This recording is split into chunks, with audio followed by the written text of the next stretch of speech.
कभी सोचा है कि कैसे पानी का एक पतला सा रास्ता, एक जलमार्ग, एक बहुत बड़ा जियोपॉलिटिकल हथियार बन सकता है? हम यहाँ बात कर रहे हैं मलक्का स्ट्रेट की। ये सिर्फ एक रास्ता नहीं है, ये ग्लोबल ट्रेड की वो नस है जिस पर दुनिया की अर्थव्यवस्था टिकी हुई है। और हाँ, ये एक बहुत बड़ा जियोपॉलिटिकल फ्लैश पॉइंट भी है।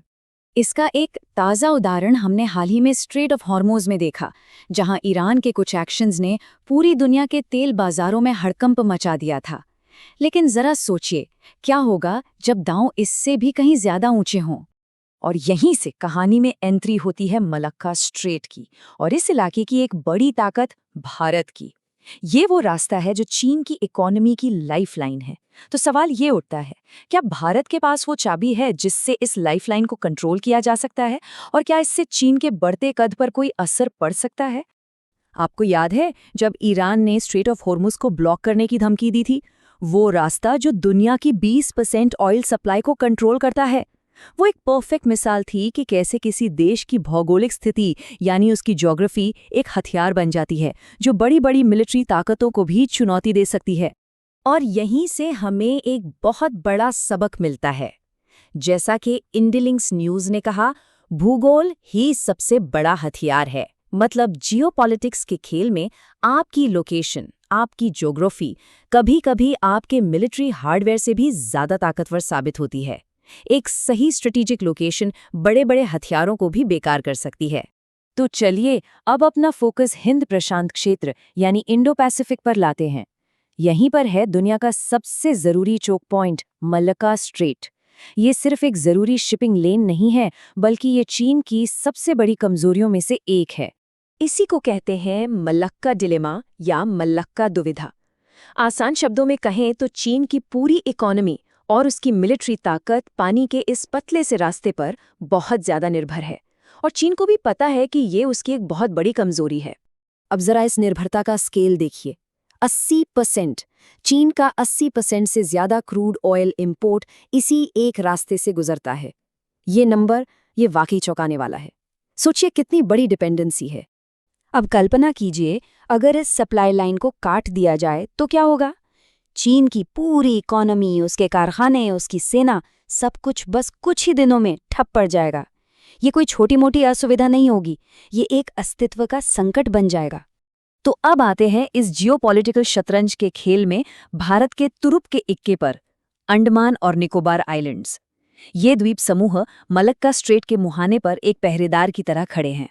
कई एक्सपर्ट्स इन आइलैंड्स को एक बहुत ही पावरफुल नाम से बुलाते हैं, एक कभी ना डूबने वाला एयरक्राफ्ट कैरियर। और ये नाम बिल्कुल सटीक बैठता है। क्यों? क्योंकि एक असली एयरक्राफ्ट कैरियर को तो आप मूव कर सकते हैं, लेकिन ये द्वीप ये परमानेंट है, एक ऐसी स्ट्रैटेजिक एसेट जो हमेशा वहीं रहेगी और भारत को इस पूरे इलाके में एक जबरदस्त बढ़त देगी। और भारत अपनी इस स्ट्रेटेजिक ताकत को अच्छी तरह समझता है, इसीलिए वो चुपचाप इन द्वीपों पर अपनी मिलिट्री क्षमताओं को लगातार बढ़ा रहा है।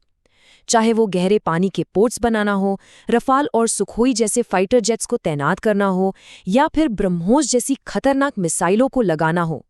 तो जाहिर है चीन ये सब चुपचाप तो नहीं देख रहा, वो भी अपनी चाल चल रहा है, जिसे स्ट्रिंग ऑफ पर्ल्स या मोतियों की माला स्ट्रैटेजी कहते हैं।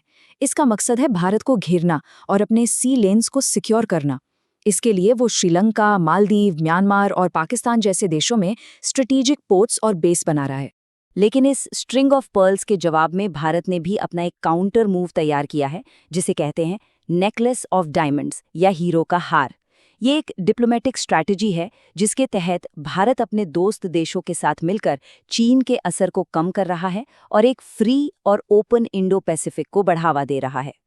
अपनी इस मलक्का दुविधा से बचने के लिए चीन बेचैनी से दूसरे रास्ते भी तलाश रहा है, लेकिन जैसा कि हम देखेंगे, उसकी ये कोशिशें कुछ खास रंग नहीं ला पाई हैं। चीन का सबसे बड़ा प्लान भी था चीन पाकिस्तान इकोनॉमिक कॉरिडोर यानी सीपैक, लेकिन बलूचिस्तान में सिक्योरिटी के मसलों और पाकिस्तान की खराब आर्थिक हालत की वजह से ये प्रोजेक्ट लगभग ठप पड़ा है। ये एक बहुत महंगा दाव था जो फिलहाल तो फेल होता दिख रहा है। तो नतीजा ये है कि जमीन से भागने का रास्ता फेल होने के बाद चीन आज भी अपनी ज्योग्राफी में फंसा हुआ है। अरबों डॉलर खर्च करने के बाद भी वो अपनी इस बुनियादी कमजोरी यानी मलक्का डिलेमा का कोई तोड़ नहीं निकाल पाया है। और ये सारी चीजें हमें इंडो पैसिफिक में एक बहुत बड़े पावर शिफ्ट की तरफ इशारा करती हैं। भारत की स्ट्रेटेजिक लोकेशन, उसकी बढ़ती आर्थिक और सैन्य ताकत उसे ग्लोबल स्टेज पर एक बहुत ही अहम खिलाड़ी बना रही है। तो इसका मतलब क्या है?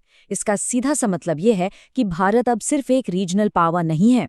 क्वाड जैसे गठबंधनों और अपने बढ़ते डिफेंस एक्सपोर्ट के दम पर वो इंडो पैसिफिक का भविष्य तय करने की ताकत रखता है। और यही हमें इस विश्लेषण के सबसे बड़े निष्कर्ष पर लाता है। भारत की ये जो समुद्री ताकत है, ये सिर्फ उसकी इकोनॉमी के लिए जरूरी नहीं है, बल्कि ये एक बहुत बड़ा डेटरेंट है, एक तरह का अल्टीमेट चेकमेट जो चीन को जमीनी सरहदों पर, जैसे कि हिमालय में, किसी भी तरह की बड़ी आक्रामकता दिखाने से रोकता है। तो जैसा कि सोर्स में कहा गया है, ईरान ने तो दुनिया को बस एक ट्रेलर दिखाया था। सवाल अब ये है, क्या भारत पूरी फिल्म लिखने की तैयारी कर रहा है? 21वीं सदी के इस महान जियोपॉलिटिकल चेस में क्या भारत अपनी इस नई मिली ताकत का इस्तेमाल इंडो पैसिफिक और उससे भी आगे का भविष्य तय करने के लिए करेगा? खैर, इसका जवाब तो हमें आने वाला वक्त ही देगा।